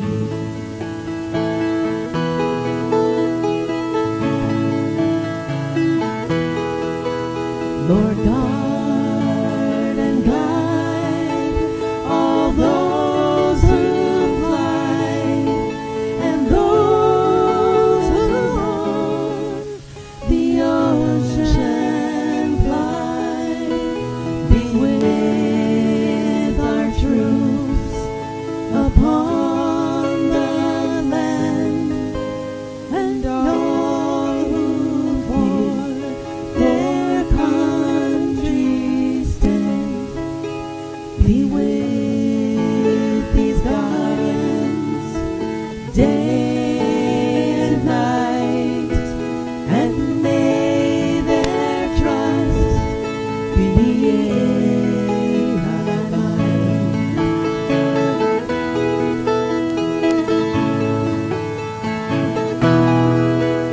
O Trinity of love and power, our brethren shield in danger's hour, from rock and tempest, fire and foe. Protect them wheresoe'er they go. Thus evermore shall rise to thee glad hymns of praise from land and sea.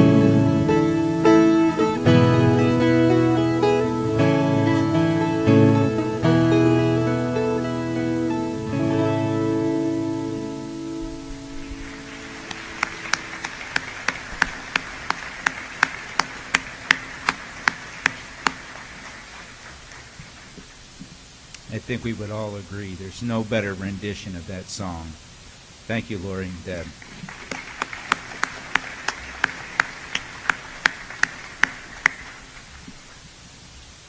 The tolling of the ship's bell is a solemn remembrance of our shipmates, men who sacrificed their lives aboard USS Thresher in the service of their country.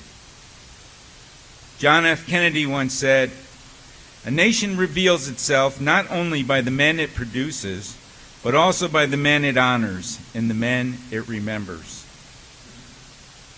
I now would like to invite Thresher Bay submarine veterans Mr. Jerry Schock, Mr. Martin Curtis, and Mr. Robert Flannery, along with former Thresher crew member Mr. Bill Forbes and Thresher family member, cousin of Lieutenant Frank Malinsky, Ms. Barbara Bartomelli, to proceed with the tolling of the ship's bell. Out of the respect of our departed shipmates, we would normally rise during this part of the ceremony. Instead, I would ask that you remain seated so that all may be able to better see the slide presentation. Thank you.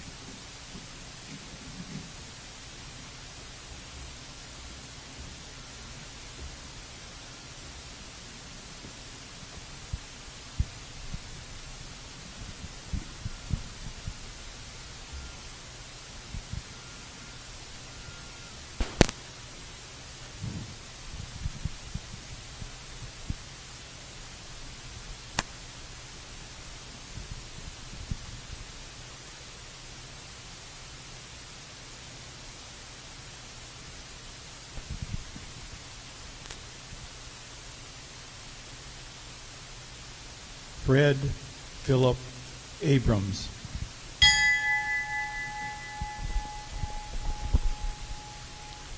Philip Harcourt Allen.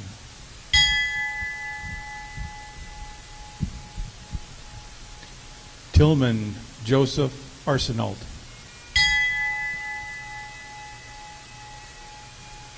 Ronald Claire Babcock.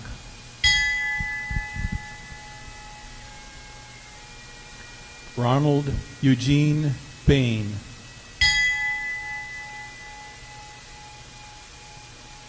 Daniel W. Beal, Jr.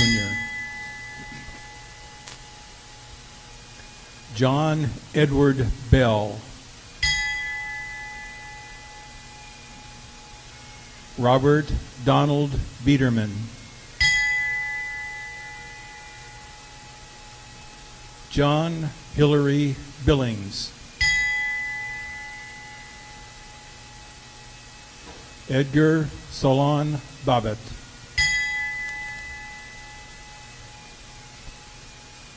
Gerald Charles Boster.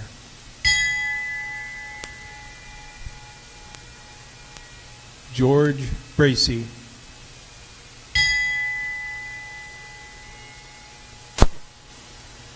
Richard Paul Brand.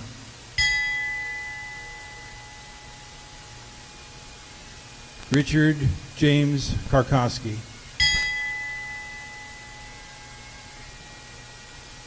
Patrick Wayne Carmody. Stephen George Kayee.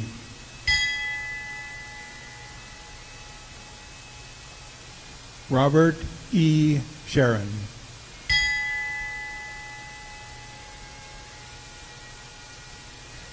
Edward Christensen.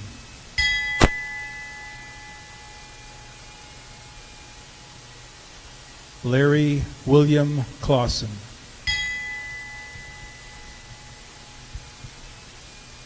Thomas Edward Clements.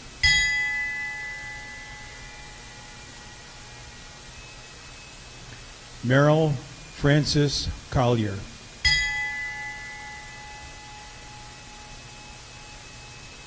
Kenneth Ray Corcoran.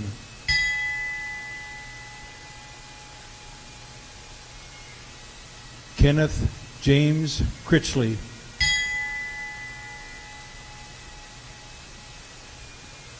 Francis Michael Cummings.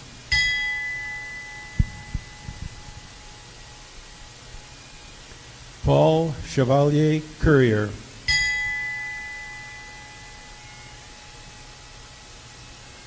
Samuel Joseph DeBruzzi.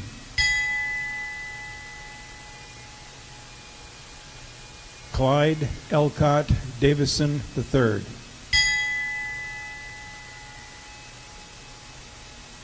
Donald Clifford Day.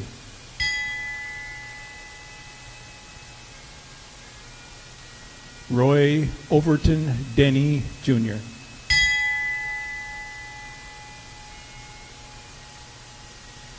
Richard Roy Desjardins.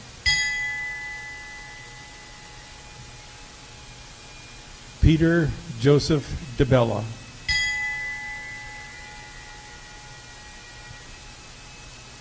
George J. Deneen.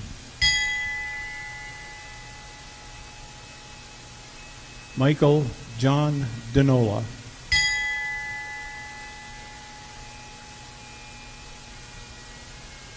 Don Roy Dundas.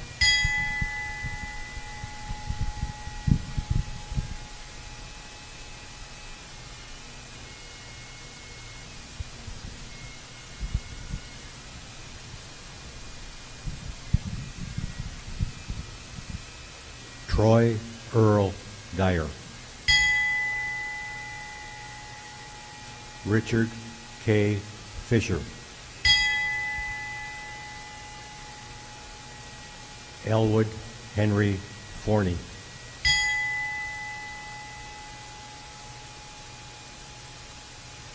Raymond Peter Fonte.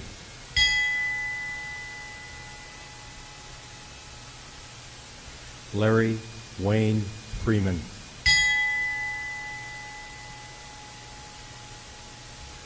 George Joseph Fusco.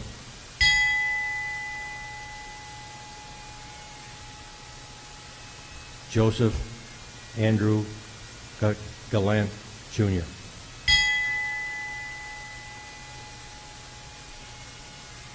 Napoleon Thomas Garcia.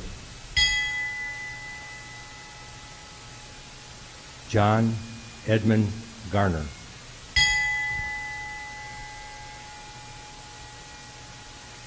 Pat Mahaffey Garner.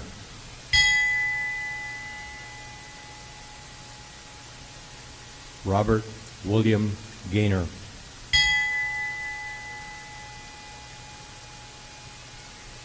Robert Howard Gosnell.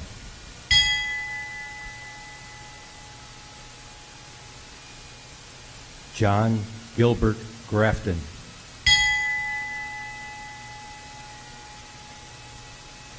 William Edward Graham.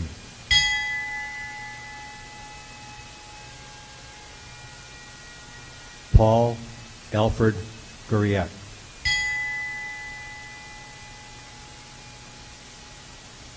Aaron Jackie Gunter.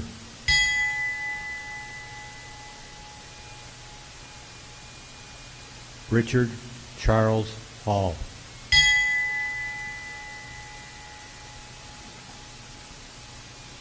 John Wesley Harvey.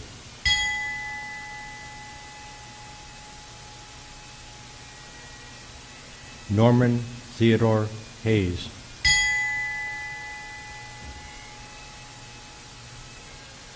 Laird Glenn Heiser. Marvin Theodore Palacios.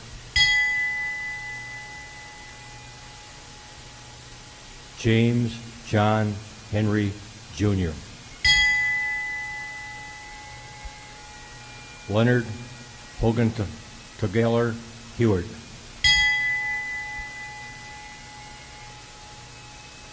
Joseph Hartshorn Hogue.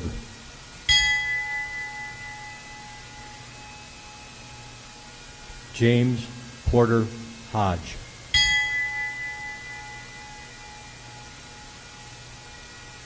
John Francis Hudson.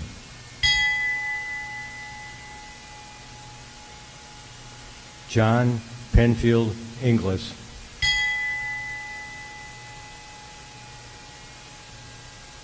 Maurice Frank Duquet.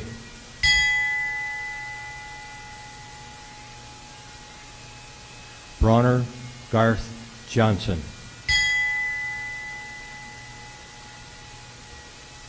Edward Albert Johnson. Richard Lee Johnson. Robert Eugene Johnson.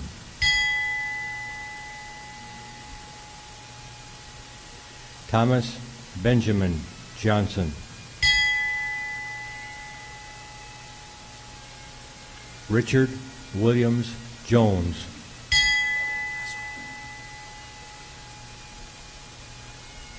Edmund Joseph Kaluza.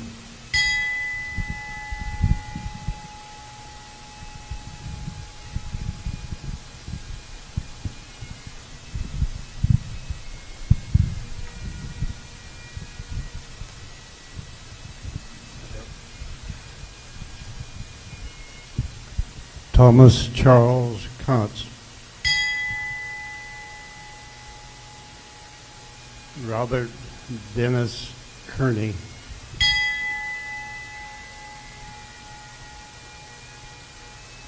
Ronald Dean Keeler.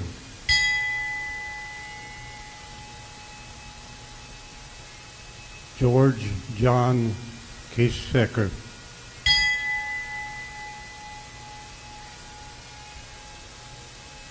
Billy Max Clear.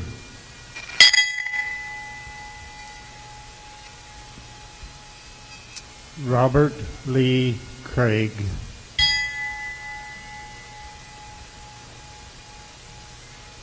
George Ronald Croner.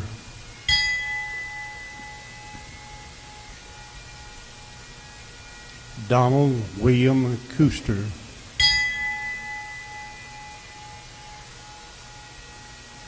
Norman Gilbert Bequette.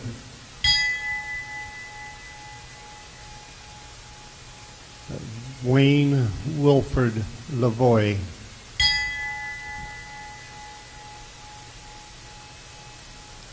John Sheldon Lyman.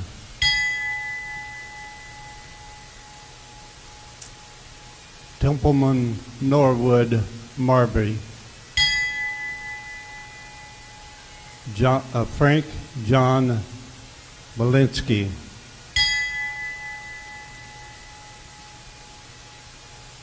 Richard Herbert Mann, Jr.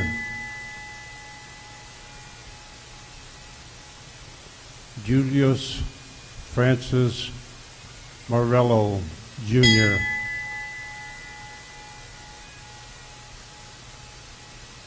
Douglas Ray McClellan.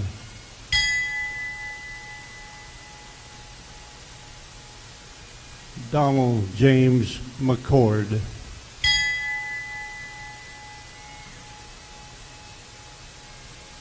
Carl Paul McDougall.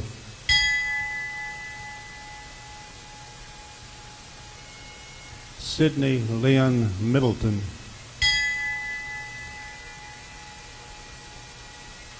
Henry Charles Moreau.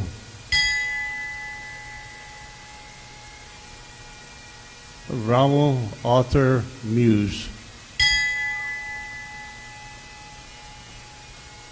James Alton Muscle White.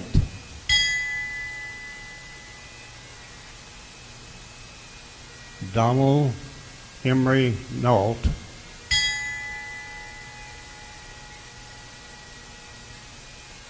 Walter Jack Nunes.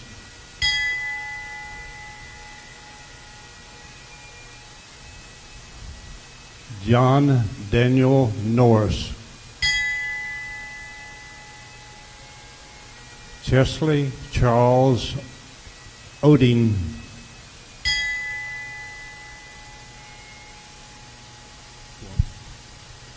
Franklin James Palmer.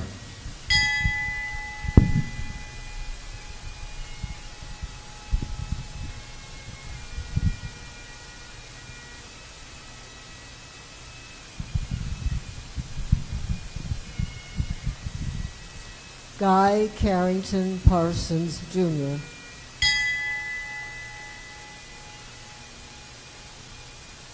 Roscoe Cleveland Pennington.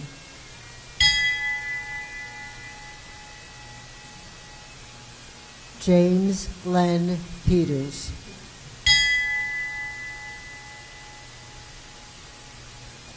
James Frank Philippi.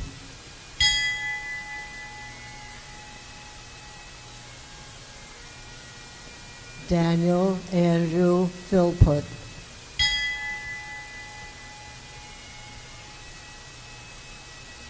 Richard Podwell.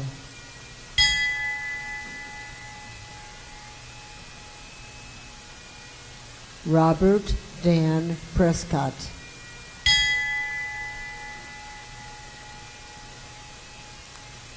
John Sage Reagan.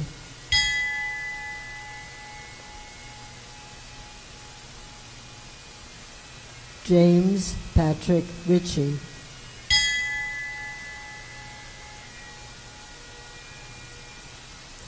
Purvis Robinson.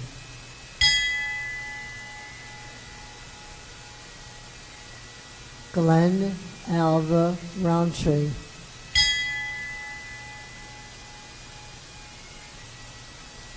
Anthony Alexander Rushetsky.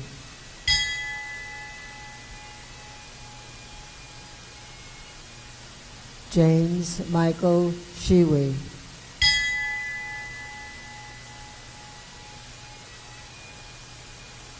Benjamin Nathan Schaefer.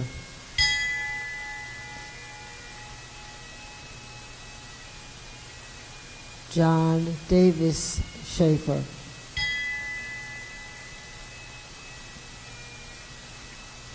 Joseph Thomas Shimko.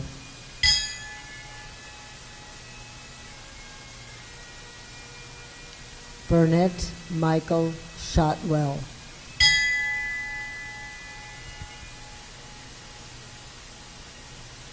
Alan Dennison Sinnett.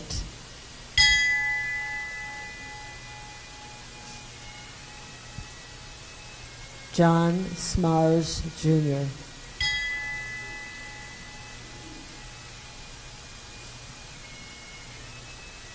William Harry Smith Jr.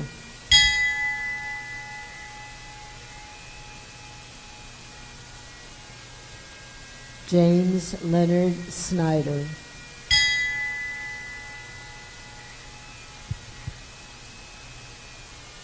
Ronald Hal Solomon.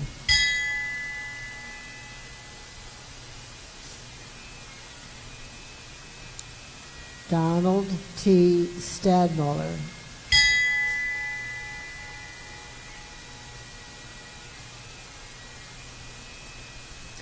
Robert Irwin Steinel.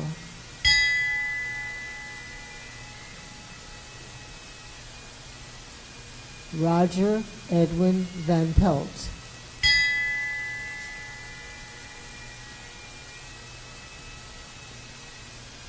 Joseph Alfred Walski.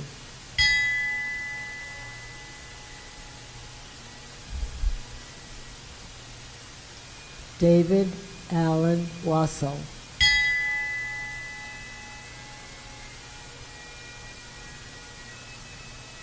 Lawrence Eugene Witten.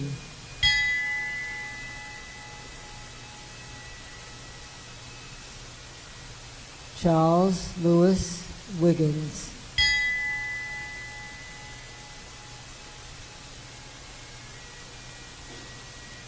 John Joseph Wiley.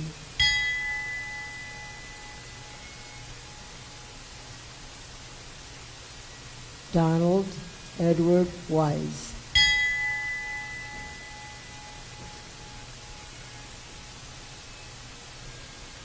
Ronald Eugene Wolfe.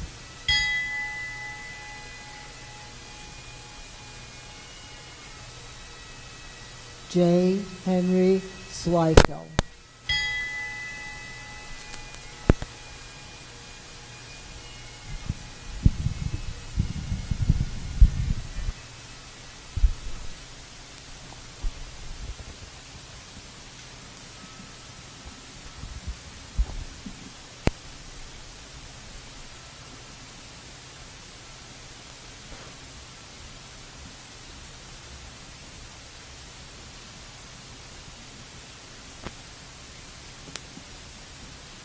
To those who knew them, sailed with them, called them shipmates, they are very real, and we shall never forget them as they sail on eternal patrol.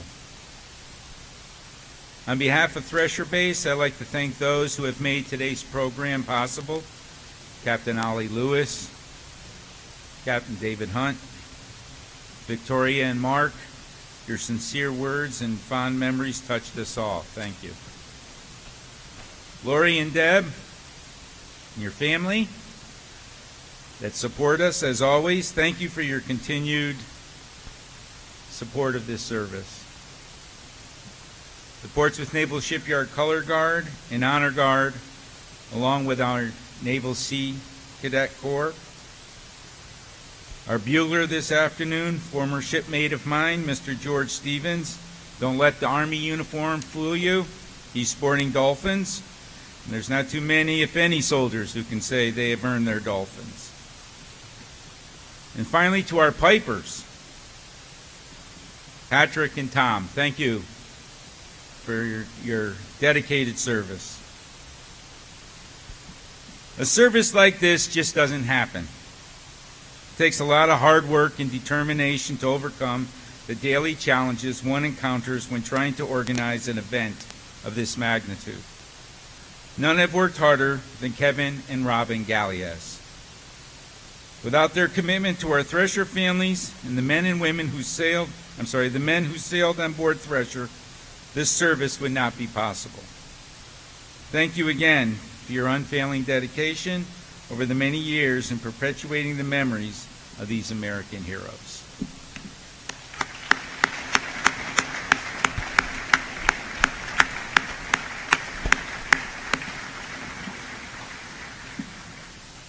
And to all of you who came here today to honor this special day in remembering USS Thresher, we shall never forget them. Lieutenant Briggs will now deliver the benediction. For those who are able to, please rise.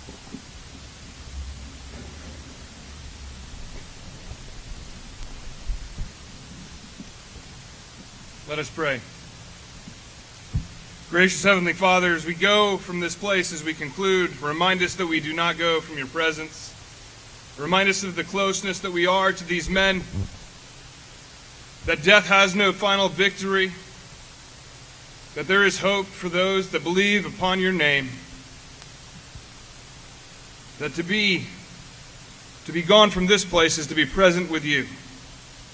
Give us their spirit that we might live life fully, that we would come together as a community once again, that our nation would love one another, and that through the strength of your Spirit, we could serve selflessly as these men did. We ask this in the name above all names. Amen.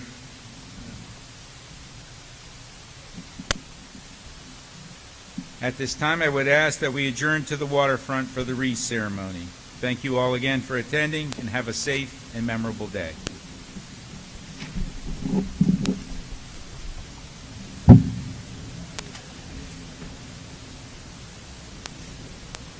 Okay, following the wreath ceremony, we will also have a reception in the foyer out here.